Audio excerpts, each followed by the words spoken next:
जय हिंद, वंदे मातरम। स्वागत है आप सभी का रुद्रा क्लासेस 84 में। ठीक है, और ये है 2025 यूपी बोर्ड एग्जाम साइंस के महत्वपूर्ण प्रश्न। जैसा कि आप लोगों का 20 क्वेश्चन का सीरीज हुआ था और 20वें नंबर का क्वेश्चन आप लोगों को दिया गया था HW में। ठीक है, तारों के टिमटिमाने का कारण क्या है। ठीक है, तो तारों का टिमटिमाने का कारण जैसा कि आप लोगों ने दिया भी होगा। ठीक है, तो इसका होता है वायुमंडलीय अपवर्तन। ठीक है, वायुमंडलीय अपवर्तन है इसका। ठीक है, आगे बढ़ते हैं हम। उत्तल दर्पण द्वारा अनंत पर स्थित वस्तु का प्रतिबिंब होता है। बताइए कहाँ बनेगा। वास्तविक तथा बड़ा बनेगा क्या।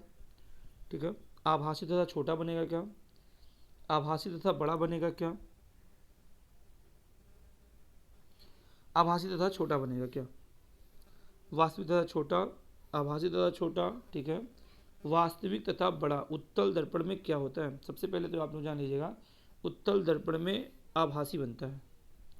इशू जानेगा, उत्तल दर्पण में आभासी, याद रखिएगा आभासी। ठीक है, आभासी उत्तल दर्पण में। ठीक है, लेंसों की अपेक्षा उत्तल दर्पण में आभासी दर छोटा बनेगा इसमें। ठीक है, अगला क्वेश्चन है, श्वेत प्रकाश को प्रिज्म से गुजारे जाने पर सबसे अधिक विचलन कोण वाला रंग होगा। सबसे अधिक विचलन कौन सा होता है इसमें। चलिए बताइए सभी लोग, सबसे अधिक विचलन किस रंग का होगा इसमें। सबसे अधिक मुड़ेगा कौन। ठीक है, इसमें एक और क्वेश्चन बताइएगा कि सबसे अधिक तरंग दैर्घ्य किसका होगा और सबसे कम किसका होगा। तो मैं बताना चाहूँगा आप लोगों को, सबसे अधिक विचलन जो होगा आप लोगों का नीले रंग की होगी। ठीक है, अगला क्वेश्चन है, ये बोर्ड के पेपर से रिलेटेड क्वेश्चन है। सब PYQ के इसमें क्वेश्चन अधिकतर मिलेंगे आप लोगों को, जो पिछले पेपर में पूछा गया है।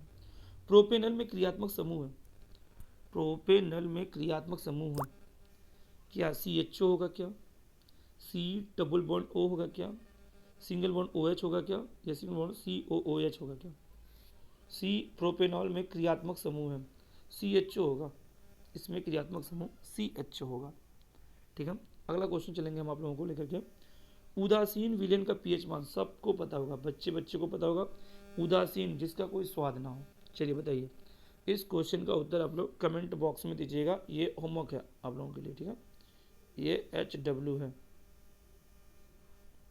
ये HW है, ये क्वेश्चन का जो है HW है। आप लोग बताएंगे कमेंट बॉक्स में इसका उत्तर। ठीक है, उदासीन विलयन का पीएच मान कितना होता है सबको बताना है। निम्नलिखित में कीटोन है, कीटोन बताइए क्या है।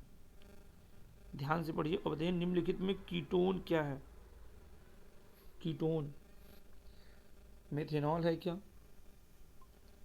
एथेनॉल है क्या, प्रोपेनॉन है क्या, प्रोपीन है क्या। तो ये प्रोपेनॉन है, ये प्रोपेनॉन है। ठीक है, ये प्रोपेनॉन है।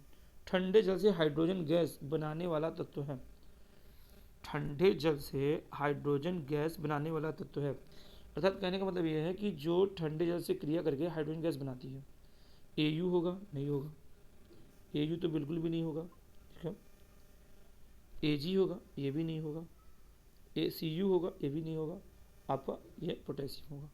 ठीक है, अगला क्वेश्चन, कार्बोनेट अयस्क की सीमित वायु में उच्च ताप तक गर्म करके ऑक्साइड प्राप्त करने की क्रिया होती है। ठीक है, ऑक्साइड प्राप्त करने की क्रिया होती है, क्या होती है। निस्तापन होती है क्या, भर्जन होती है क्या, प्रगलन होती है क्या, अयस्क का सांद्रण होता है क्या। बताइएगा फटाफट से भी लोग जवाब दीजिएगा कमेंट बॉक्स में। क्या होगा, निस्तापन होगा इसका। ठीक है, इसका निस्तापन होगा।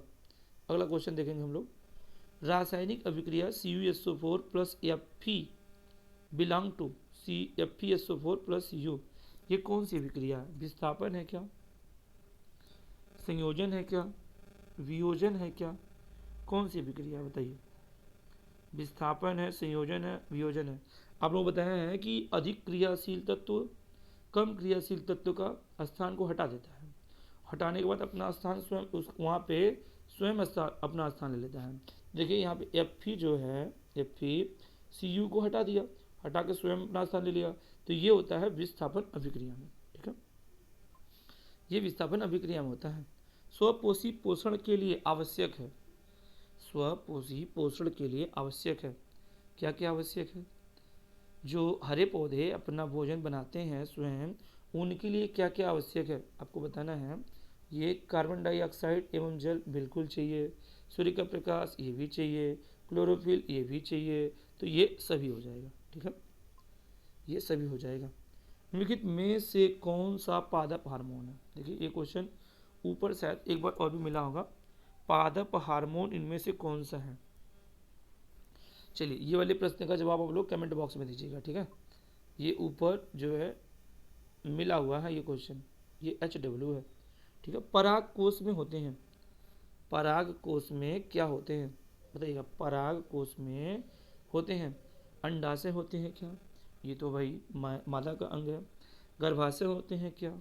ये भी जो है मादा का ही अंग होता है। ठीक है, जैसा कि ये नहीं होता होगा। ठीक है, तो पराग कोष में क्या होते हैं बताइएगा आप सभी लोग? पराग कोष में होते हैं बाह्य दल होगा, बाह्य दल तो बाहर होता है, तो जाहिर सी बात है इसमें होगा पराग कण, पराग कण होगा। ठीक है, दो तंत्रिका कोशिका के मध्य के खाली स्थान को कहते हैं बताइए सभी लोग जवाब दीजिए कमेंट बॉक्स में। दो तंत्रिका कोशिका के मध्य के खाली स्थान को कहते हैं, क्या कहते हैं?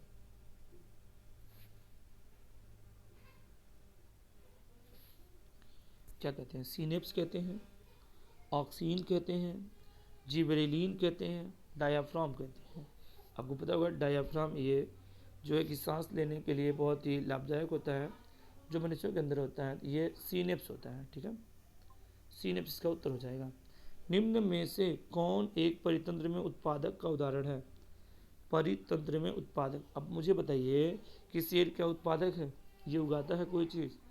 हिरण उत्पादक है, ये उगाता है कोई चीज़। वर्षा उत्पादक है, उगाता है कोई चीज़? बताइए, तो इसका उत्तर क्या होगा? आप मुझे जवाब दीजिए, इसका इस प्रश्न का उत्तर क्या होगा?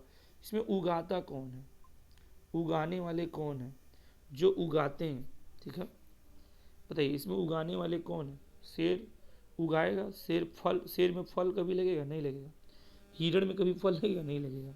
वर्षा में कभी फल फूल लगेगा? नहीं लगेगा। तो उगाएगा कौन? हरे पौधे। ठीक है, हरे पौधे उगाते हैं। मिंडल ने अपने प्रयोग में मटर के पौधे के किन लक्षणों का अध्ययन किया था? ये बहुत इंपॉर्टेंट क्वेश्चन है, ये क्वेश्चन स्टार वाले क्वेश्चन है। ठीक है, मेंडल ने अपने प्रयोग में, ठीक है, किन लक्षणों पे, मटर के पौधे के किन लक्षणों पे प्रयोग किया था? इस क्वेश्चन को आप लोग स्टार बना लीजिएगा, बहुत इंपॉर्टेंट क्वेश्चन है ये क्वेश्चन बहुत इंपॉर्टेंट है, ये क्वेश्चन वेरी वेरी इंपॉर्टेंट। गोल छुरीदार बिल्कुल किया था, लंबे बौन है ये भी किया था, सफ़ेद बैगनी पुष्प ये भी किया था। इनमें से सभी, इनमें से सभी वाला आंसर इसमें सही हो जाएगा। ठीक है, आइएगा, पौधों में प्रकाश संश्लेषण का उत्पाद है। जो पौधे होते हैं उनमें प्रकाश संश्लेषण का उत्पाद क्या क्या होता है बताइए? पौधों में प्रकाश संश्लेषण का उत्पाद होता है प्रोटीन प्लस ऑक्सीजन प्लस जल होगा। पौधे में प्रोटीन कहाँ बनता है भाई? पौधे में प्रोटीन तो बनता ही नहीं है। वसा प्लस नाइट्रोजन प्लस जल होगा क्या?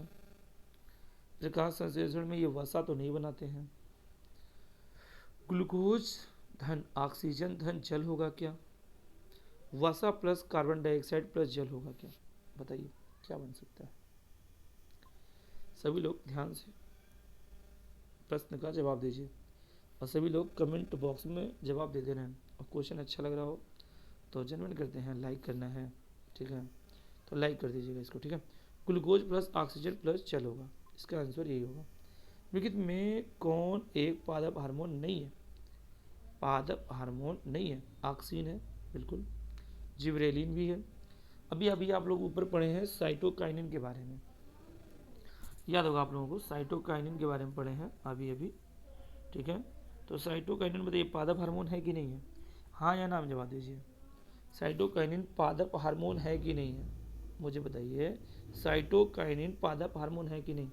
इसका आंसर हो जाएगा एस्ट्रोजन, एस्ट्रोजन हो जाएगा इसका उत्तर। ठीक है, hydrogen ion H plus ion की प्रकृति है अम्लीय होगी, क्षारीय होगी, अम्लीय होगी, क्षारीय होगी, उदासीन होगी।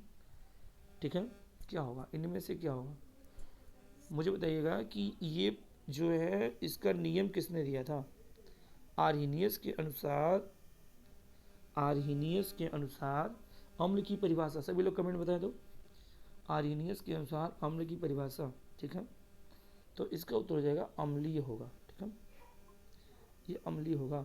धावन सोडा के एक अणु में जल के अणुओं की संख्या होती है। धावन सोडा के एक अणु में जल के अणुओं की संख्या होती है, बताइए कितनी होती है।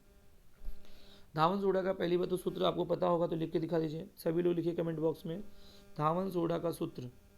धावन सोडा का सूत्र सभी लोग लिखें कमेंट बॉक्स में, लिखें धावन सोडा का सूत्र क्या होता है। Na2CO3 × 10H2O होता है। सभी लोग कमेंट बॉक्स में धावन सोडा का सूत्र लिखें। 10H2 होता है तो इसका 10 हो जाएगा, ये हो जाएगा। सभी लोग कमेंट बॉक्स में धावन सोडा का अगर सूत्र आपको याद है तो लिखिए सभी लोग। लेकिन में कौन अधातु है, इसमें से बताना है कौन सा अधातु है। अधातु कौन सा है, Cr है क्या, He है क्या, Fe2 आयन है क्या, Hg है क्या। Cr क्रोमियम धातु है आपका, सबको पता है ये धातु है। Fe लोहा भी धातु है। Hg ये पारा होता है, ये पारा होता है, पारा जिसको मरकरी कहते हैं, सामान्य ताप पर द्रव होता है। तो अधातु आपका जो है ये He हो जाएगा, ठीक है, ये नहीं होगा, ये नहीं होगा, ये नहीं होगा, ठीक है, ये हो जाएगा He, आपका अधातु हो जाएगा, ठीक है। धातुओं के लिए कौन सत्य नहीं है, धातु अधातु में अगर आप लोग अंतर पढ़े हैं तो आपको पता होगा कि धातुओं के लिए कौन सा सत्य नहीं है। इसमें धातुओं के लिए कौन सत्य नहीं है, धातुओं के लिए, हाँ, धातुएं सदैव सहसंयोजक यौगिक बनाती हैं। धातुएं धन आयन बनाती हैं। धातुओं में इलेक्ट्रॉन त्यागने की प्रवृत्ति होती है। धातुओं में चालकता का गुण होता है। देखिए सबसे पहली बात करें कि आप लोग पढ़े हैं धातुएं इलेक्ट्रॉन को त्याग करती हैं, बिल्कुल सही है, ठीक है। धातुएं धन आयन बनाती हैं, एकदम सही है। धातु में चालकता होती है, एकदम सही है। तो बचा कौन, यही ना बचा, तो लास्ट में यही बचा, तो नहीं होती है, तो यही ना उत्तर होगा। ये सब आप काट दीजिए, खत्म कीजिए।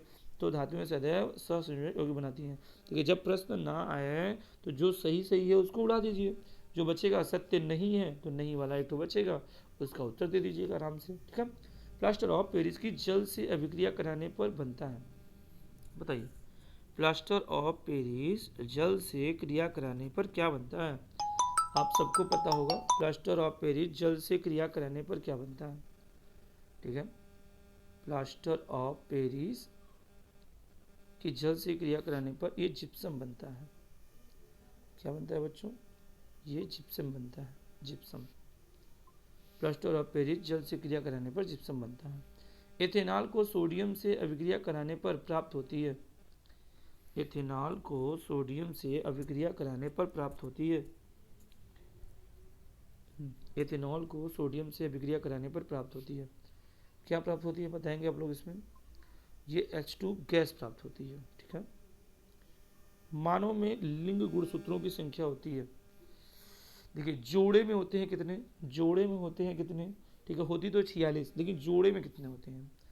मानव में लिंग गुणसूत्रों की संख्या जोड़े में कितनी होती है, इसका उत्तर आप लोग जवाब दीजिए कमेंट बॉक्स में, ठीक है। कि 46 तो होती है, 46 तो होती है, ठीक, कितने के जोड़े में होती है ये, ठीक है। इस प्रश्न का उत्तर आप लोग बताइएगा कमेंट बॉक्स में। शरीर के बाहर से ऑक्सीजन को ग्रहण करना तथा कोश की आवश्यकता के अनुसार खाद्य स्रोत